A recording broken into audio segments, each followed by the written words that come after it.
Beleza, gente. Então, falando em definitivo aí, a gente começa a falar desse segundo grupo aí de vertebrados, né? Porque o primeiro grupo de vertebrados que nós trabalhamos foram os peixes.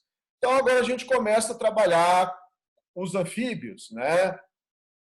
Um grande detalhezinho que a gente já tem que falar é que esses organismos, né, passam a ter algumas adaptações agora para poder andar na Terra. Então, a gente está falando lá do peixe, que é um grupo de animais que está restrito ao ambiente aquático, e agora a gente tem o anfi, né, duplo, né, que significa dupla, vida dupla.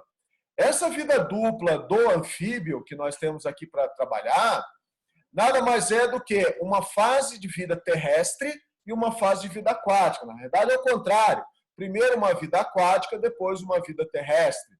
Por que vida aquática? Porque, inicialmente, esses organismos eles passam pela fase de larva.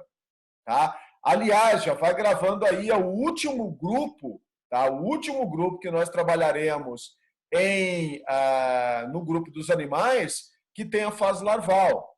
Tá? A partir dos répteis já não existe mais fase larval. Então, basicamente, tudo aquilo que a gente viu até agora tinha fase larval. Tá? Tinha fase larval. Então, a gente viu aí peixe tinha fase larval, equinodermos tinha fase larval, muita coisa com fase larval. Então, agora, a partir deste próximo filo, não anfíbio, o anfíbio ainda tem, mas a partir dos répteis, aves e mamíferos, acaba esse negócio de fase larval. Então, a gente está aqui no intermediário. Tá? A gente está no intermediário entre o animal que só está aquático e o animal que começa a ficar somente terrestre. Então, a gente está ali no anfíbio. Então, o sapinho, então, aí basicamente é o Totaflex, né, desse grupo de animais que nós estamos trabalhando, que é o grupo dos animais chamado de cordados. Tá? Então, tem uma série de características aqui que a gente vai estar discutindo. Já está tudo na tela já para facilitar. Às vezes você quer bater uma foto, às vezes você quer... Já está também lá na Mediateca para você baixar. Mas eu quero que você perceba esses dois primeiros nomes que a gente está trabalhando aqui. Ó. Superclasse tetrapoda. Tá? O que é uma superclasse? Quando nós iniciamos o ano e começamos a falar dos critérios de classificação, falamos de toda a parte de taxonomia, eu falei para vocês, olha, nós temos 7 classes, tá? 7 categorias, e dentro dessas 7 categorias aí, a gente poderia encaixar uma nova categoria, tá? Se a gente quisesse falar que aquela categoria existe uma maneira de agrupar ela, tá? Mas ela ainda não atinge o nível superior. Então, por exemplo, a gente está falando no filocordata. E aí depois nós teríamos as classes, né? A classe anfíbia, a classe Piscis e assim por diante, né? A classe dos condrictes, osteíctes e assim por diante. E aí o que nós tivemos? A ciência resolveu colocar um pouquinho mais de trabalho na nossa vida e resolveu juntar a classe dos anfíbios, dos répteis, das aves, dos mamíferos, juntar isso tudo e falar que esses grupos aí têm 4 membros. Tá? Então, são organismos com 4 membros. Então, por isso, a chamada tetrapoda. Tá? Então, a gente vai ter essa superclasse tetrapoda, que seria alguma coisa um pouquinho mais acima do que as classes aí. Tá? Então, nós temos, então, a classe dos anfíbios. Então, os anfíbios são os animais que vão ter, então, essa vida dupla. Gente, esse sapinho que está aqui, ó, tá bem na tua tela aí, em cima de um cogumelo, tá? Esse cogumelo que já está aí é um cogumelo venenoso, e essa rã aí que também está em cima desse cogumelo venenoso é uma rã extremamente venenosa. Essa rãzinha, para você ter noção, o tamanho dela é o tamanho da unha do seu polegar. Tá? A rã completa, a rã inteirinha, tem o tamanho da unha do seu polegar. Tá? Então, é um bicho extremamente venenoso aí. Tá? Lembrando que venenoso é o animal que vai ter o quê? Toxinas no seu corpo, tá? Ele não tem, mecanismo de injeção desse veneno. Tá? Então, esse sapinho venenoso ele não vai inocular o veneno. Tá? Então, ele não é um animal peçonhento. Animal peçonhento é aquele que tem estruturas para inoculação, no caso que a gente chama de peçonha, tá? Que é um veneno, a gente chama popularmente de veneno. Mas esse animal não tem. Então, para se intoxicar com ele, é o contato direto com essas glândulas de veneno, né, que estão ali no corpinho desse animal. Então, dentro do grupo desses anfíbios aí, tá? Dentro do grupo dos anfíbios, nós temos 4.000 espécies conhecidas. Tá? A gente tem 4.000 espécies conhecidas. Então, a gente já vai encontrar mais... A gente conhece, né, mais a questão dos sapos, das ranzinhas aí, são os grandes representantes. Mas a gente vai ver que tem outros bichinhos interessantes aqui também. São os primeiros, então vamos ver algumas características bem cobradas de vocês aí pelos vestibulares. São os primeiros vertebrados, tá? Primeiro vertebrados a ocupar o ambiente terrestre.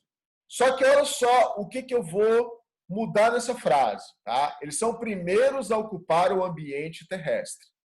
Anfíbio. Primeiros a ocupar definitivamente o ambiente terrestre. Viu que eu coloquei definitivamente? Esses são os répteis. Tá? Então, os anfíbios são os primeiros a ficar na Terra.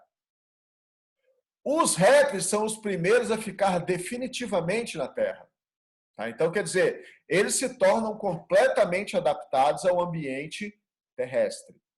No caso, a turma do sapinho, eles ainda vão precisar da água que a gente vai falar aqui. Mas por que esses animais conseguiram vir para a Terra? Por causa dos pulmões que eles agora começam a desenvolver. São pulmões ainda bem enxulezentos aí, tá? Não são bons, por isso que eles continuam respirando pela pele, tá? Então, mas os pulmões, pela primeira vez, vão aparecer neles. Tá? Então, os pulmões aparecem neles. E vão aparecer com 2 pares de patas. Tá? Então, a gente vai ter as 4 patinhas aí para o animal conseguir, então, andar na terra. Tá? Então, essas 2 são as adaptações para o animal poder andar na terra. Porém, gente, você vai ver a terceira característica aqui, ó. Tá? Primeiro, 4.000 espécies, segundo os primeiros vertebrados, né? Pele úmida, tá? Pele úmida com muitas glândulas mucosas, tá? Sem escamas e pouca queratina. Por que a pele úmida? Para poder respirar, para poder fazer trocas através da pele, tá? Esse é o motivo. Outra, muitas glândulas mucosas para manter essa questão da umidade, não tem escamas e não tem queratina. Qual é a consequência de não ter queratina, não ter escamas? O animal desidrata muito fácil. Então, se o animal vai desidratar, tá? Ele não dá para viver num ambiente desértico. Ele não dá para viver num ambiente muito seco. Esse animal precisa viver aonde? Próximo da água. Então, ele tem que viver mais ou menos numa região de Sapolândia, né? Então, ele precisa viver ali perto do banhadão, ele precisa viver numa região bastante úmida, muita água, ok? Que tem ali umas pocinhas de água para ele poder manter essa hidratação no organismo deles como um todo. Ok? Então, importante isso. A partir dos répteis, você vai ver que esses animais já não precisam mais ficar próximo da água. Tá? Por isso que a gente encontra lá cobras, né, serpentes lá no meio do deserto, lá, né, então elas conseguem sobreviver lá. Então é um outro mecanismo.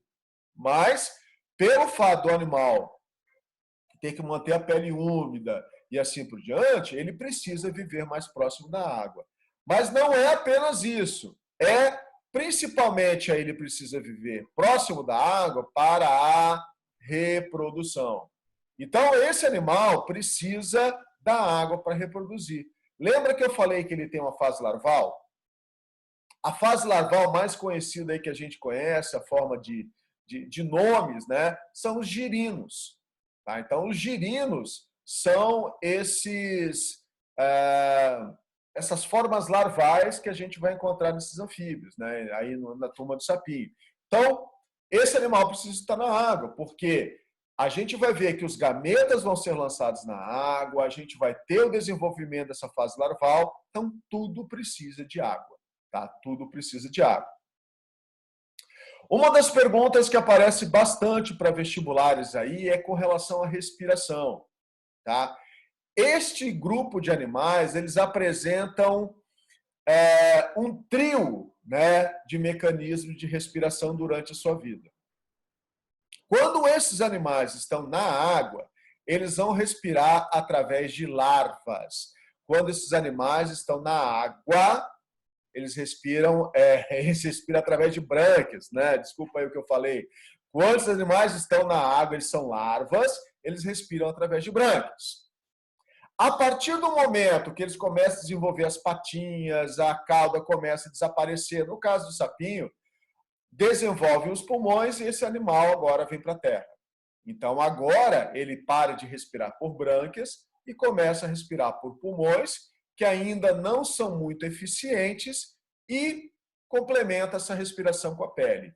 Agora, essa respiração cutânea, tá? Essa respiração pela pele, que vai estar no adulto, é uma cutânea chamada de indireta. Tá? Cutânea indireta. Por que é chamada de cutânea indireta? Porque esse animal já tem sistema circulatório. E o sistema circulatório deles transporta gases respiratórios. Então, o que vai acontecer? O animal vai respirar normalmente aí pela pele, vamos falar assim. Esse oxigênio vai passar pela pele, tá? E vai cair na corrente sanguínea. Diferente lá, por exemplo, dos plateumintos ou os nemateumintos, que a gente tinha lá animais que tinham respiração cutânea, eles não tinham sistema circulatório. Então, os gases respiratórios passavam diretamente para as células. Tá? Então, o animal tinha isso tudo sendo transportado diretamente para a célula. Agora não. Agora o animal tem um sistema circulatório, o oxigênio passa primeiro para o sistema circulatório e depois que vai para as células. Então, por isso que é chamado de cutânea, pele indireta. Tá? Então, essa cutânea indireta nós encontramos também nos anelídeos, a gente encontra em alguns moluscos, ok? Então, cutânea indireta. Agora, bastante curiosidades, tá? A língua desses animais, ela é presa na frente. É uma língua anterior, tá? A nossa língua tem a base dela posterior, é presa lá atrás, tá? Então, a nossa língua presa lá atrás, a dos anfíbios presas na frente. Por que presa na frente? Para poder facilitar uma captura de alimento. Depois, no finalzinho dessa aula, tá? Talvez eu não consiga exibir aqui pelo Zoom, mas você vai ver lá, tem um sapo lá virado no capeta lá, que o bicho pega lá, mostra bem ele com a questão da língua, pegando a comida dele lá. Bem legal que a gente vai ver no finalzinho. Então, a língua desses animais é presa na frente. Para quê? Para facilitar a saída, capturar a comida e poder voltar. Tá? Então, a língua na parte anterior. Como eu falei para vocês, esses animais são venenosos. Tá? São venenosos. Tá? Olhando aqui numa próxima tela, deixa eu só mudar a posição desse negócio aqui.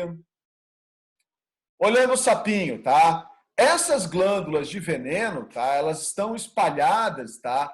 Pelo organismo do animal. Aqui você vê, aqui seria como se fosse a audição do animal, tá? O que a gente tem do tímpano dele. E essas glândulas de veneno estão espalhadas pelo corpo do animal, tá? Essas glândulas chamadas de paratóides, tá? Então, essas glândulas paratóides que a gente vai encontrar no corpo do animal, elas são as glândulas que vão eliminar o veneno na superfície do corpo do animal. Então, coisas de vó, tá? Não pode chegar perto do sapo, que o sapo faz xixi no olho da pessoa e a pessoa fica cega. Tá? Primeiro, o sapo não tem por que fazer xixi nos seus olhos. Tá? O animal ele vai ter uma cloaca e quando ele eliminar a urina dele, vai ser lá por trás. Então, o sapo nunca vai virar a bunda para você para fazer xixi na sua cara, ok? Então, isso não. Então, ele também não vai espirrar o veneno. Tá? Ele não é uma naja cuspideira que vai jogar o veneno também nos seus olhos. Mas o problema é a manipulação desses animais. Tá? Então, você vai tocar no animal, né? Então, dependendo, principalmente se fosse a questão desses sapos venenosos assim, você tem que tomar cuidado, muito, muito, muito cuidado, né? Foi lá, esfregou no cara e botou na mucosa lá, é claro que você vai sofrer com isso. Mas a ideia que eu preciso que vocês tenham, né? Por exemplo, a gente vê em filmes americanos, né? Eles trabalhando com rãs em colégios. Tá? Eles não trabalham com sapos, eles trabalham com rãs. Então, a gente tem mais essa parte de... Todos eles acabam tendo uma toxinazinha, mas não é tão perigoso quanto a questão dos sapos. Tá? Então, tanto que tem pessoas que comem lá perna de rã, né? Come carne de rã. Então, tem essas coisinhas aí. Só que, professor, mas se ela tem alguma toxina, algum veneninho, né, no corpo dela, não é perigoso para nós? Pois é, mas a gente não come sushi de rã. Né? A gente não come rã crua. E se a gente fosse comer a rã, a gente vai cozinhar. E como esses venenos são proteínas, quando você cozinha, você acaba passando por um processo de desnaturação. Então, nessa desnaturação, o que vai acontecer? O que vai acontecer é que o veneno perde a sua atividade. Tá? Então, essas glândulas são chamadas de glândulas paratóides, tá? São essas glândulas de veneno aí que o animal tem. São pecilotérmicos, né? Pecilotérmicos também pode ter o nome de ectotérmico, ecto, porque vem de fora, ou heterotérmico, tá? Então, lembra, nós somos, tá? A gente é um organismo homeotérmico ou endotérmico. Então, esse pecilotérmico pode ser chamado, então, de ectotérmico, né? Vamos só escrever aqui, ó, ectotérmicos, ou também chamar de heterotérmicos, tá? Então, esses pecilotérmicos, ectotérmicos ou heterotérmicos, então tem a sua atividade metabólica, tá? O seu metabolismo, muito regulado pela questão da temperatura exterior, tá? A temperatura externa. Então, quer dizer, o animal vai se tornar mais ativo, menos ativo, então tem essa variação. Aí entra uma das coisas que eu falei lá atrás para vocês. O animal tem sangue frio. Ele não tem sangue frio, ele tem um sangue com certo calor, vamos falar assim. Tá? Então, esse animal pode ter talvez uma temperatura corporal menor do que a gente, mas ele tem que ter toda a fluidez do sangue dele. Então, isso depende também de calor interno aí. Ok? A membrana timpânica externa, então, quando eu mostrei para vocês aqui, ó, tá aqui o tímpano do animal, tá vendo aqui, ó? Tá, então, o tímpano dele é externo, o nosso tímpano é interno. Então, o animal ouve tudo certinho, então tá aí o tímpano dele. Tubo digestório completo com cloaca, tá? Olhando aqui, ó, tá? Então, a gente vai perceber que nesse animal aparece fígado, tá lá o fígadozão dele aqui, ó, tá o fígadozinho, né, os pulmõezinhos ali. Tem toda a parte de intestino, ó, intestino aqui, ó, tá vendo aqui, ó, toda a parte de estômago, tem pâncreas, tem esôfago. O animal já começa a estar mais completinho. Tem toda a parte da bexiga dele aqui e no final tem a cloaca. Tá? Então, aqui na parte de trás, né, a cloaca. E lembrando que cloaca é saída do quê? É a saída do sistema digestório, tá? O sistema excretor e o sistema reprodutor. Tá? Então, esses animais, eles lançam seus gametas na água. Então, por isso que eles vão ter toda essa parte de necessidade de ficar nas proximidades da água, por causa da reprodução. Tá? Circulação fechada, dupla e incompleta. Pô, vamos lá olhar isso aqui então. O que é uma circulação dupla? Lembra que o peixe, tá, que a gente viu na semana passada, o peixe tem um coração de duas cavidades. Ele tinha um átrio e um ventrículo. Tá? O átrio recebe o sangue, né, proveniente do corpo. no caso lá do peixe, recebia lá do pé do peixe, recebia esse sangue, impulsionava ele, né, para o ventrículo impulsionava o sangue para fora do coração e isso ia em direção às brânquias. No caso dos anfíbios, a circulação agora passa a ser chamada de dupla. Tá? Esse animal vai apresentar dois átrios e um ventrículo apenas. O nosso coração, o coração aí dos mamíferos, né, já apresenta 4 cavidades, 2 átrios e 2 ventrículos. Então, o que vai acontecer aqui que eu quero que você dê uma olhadinha aqui na tela? 2 átrios e um ventrículo. Olha só, o sangue, tá? Ele vai chegar por um átrio, o sangue que veio lá do pé do sapo, vai chegar por um átrio, vai passar para o ventrículo, tá? Do ventrículo, ó, esse sangue vai ser direcionado para onde? Para os pulmões, tá? Como a gente. Tá? Então, a gente tem um sangue que veio lá do nosso pé, vai chegar, só que no nosso caso, chegou no átrio direito, passa para o ventrículo direito, do ventrículo direito é direcionado para os pulmões. Para fazer o que lá nos pulmões? A hematose. Transformar sangue venoso em arterial. Agora, olha só. Esse sangue foi lá para os pulmões do sapinho, vai ser oxigenado e ele vai voltar. Tá? Ele vai voltar para o coração para dar mais uma voltinha aí, para dar mais uma pressão. Por isso que a circulação é dupla. O sangue passa 2 vezes pelo coração, tá? Antes de voltar lá para o pé do sapo. Então, o que vai acontecer? Esse sangue agora vai voltar pelo átrio, no caso esquerdo. Agora que está o negócio. Tá percebendo aqui, ó? É um ventrículo só. O ventrículo, ele já passou sangue venoso quando for para os pulmões. E agora, o sangue que está chegando arterial aqui no coração também vai passar pelo mesmo ventrículo. Então, a gente tem um ventrículo que passa sangue venoso e passa sangue arterial. Não zoeira, assim, tá? A gente vai ter uma certa mistura de sangue aí no processo. Mas o que isso dá de característica para o animal?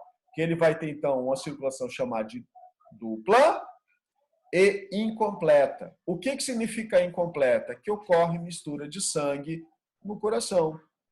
Tá? Então, a gente vai ter sempre meio que uma diluída aí nesse sangue deles aí. É coordenado, batido coordenado, tudo certinho. Mas no coração, vamos falar assim, ó, das aves, dos répteis crocodilianos e dos mamíferos, não existe mistura de sangue no coração, porque o coração é dividido em 4 cavidades.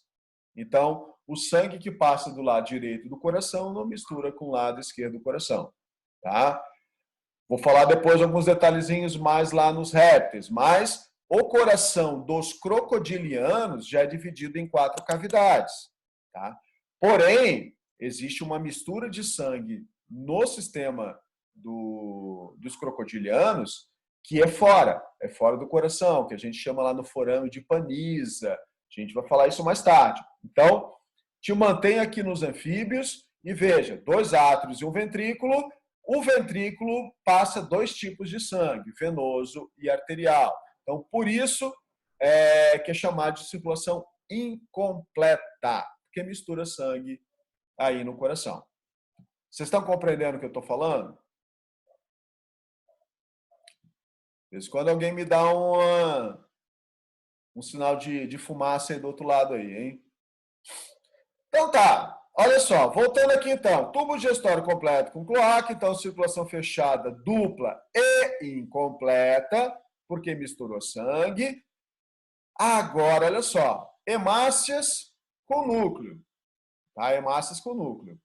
Gente, a gente sempre trabalha em sala de aula e fala assim, o glóbulo vermelho não tem núcleo. Espera aí, não é qualquer glóbulo vermelho que não tem núcleo. É o glóbulo vermelho dos mamíferos. Tá? Então, glóbulo vermelho de mamíferos, né, as hemácias chamadas de maduras, que não tem núcleo. Tá? As outras hemácias que a gente estuda aí, peixes, né, anfíbios, répteis e aves, elas têm núcleo. Tá? É um mamífero que não tem. Tá? Então, cuidado com isso. Ah, todos os glóbulos vermelhos não têm núcleo. Não, alguns têm núcleo. Aqui você está vendo uma hemácia com núcleo. A excreção, tá? Se você está lembrado, na aula passada, que a gente falou sobre os peixinhos, os rins apareceram pela primeira vez neles. Tá? Então, os rins, pela primeira vez, aparecem nos peixes. Tá? Antes de peixes, tá? A gente tinha um monte de estruturazinha lá diferenciada. Né? A gente tinha lá túbulo de Malpighi, a gente tinha os protonefrídeos, os metanefrídeos, tudo isso eram os rins daqueles outros animais invertebrados. Então, o rim mesmo, a palavra rim, surge nos vertebrados. E o rim, né, os rins, no caso, dos anfíbios, são do mesmo tipo dos peixes. Tá? Então, a gente vai ter duas fases, dois rins diferenciados. Uma fase chamada de rim pronéfrico, tá? Que aparece na fase das larvas, que é quando eles estão aquáticos. E aí um negócio interessante, quando eles são aquáticos, eles eliminam amônia, eles eliminam amônia, que é uma substância muito tóxica, precisa de muita água para ser eliminada. Então, não é um tipo de substância que um animal terrestre pode ficar liberando. Né? Nós, mamíferos, a gente elimina ureia. Tá? Para quê? Para economizar água. Mas você percebe aqui, ó, que na fase larval, lembra que a fase larval é uma fase aquática, então esses animais eliminam amônia, tá de boa. Agora, quando eles viram adultos, percebe aí na tela, ó, eles começam a eliminar a ureia. E ao eliminar a ureia, para que serve isso? Para economizar água. Então, a mudança do mecanismo de excreção é relacionada com a economia de água.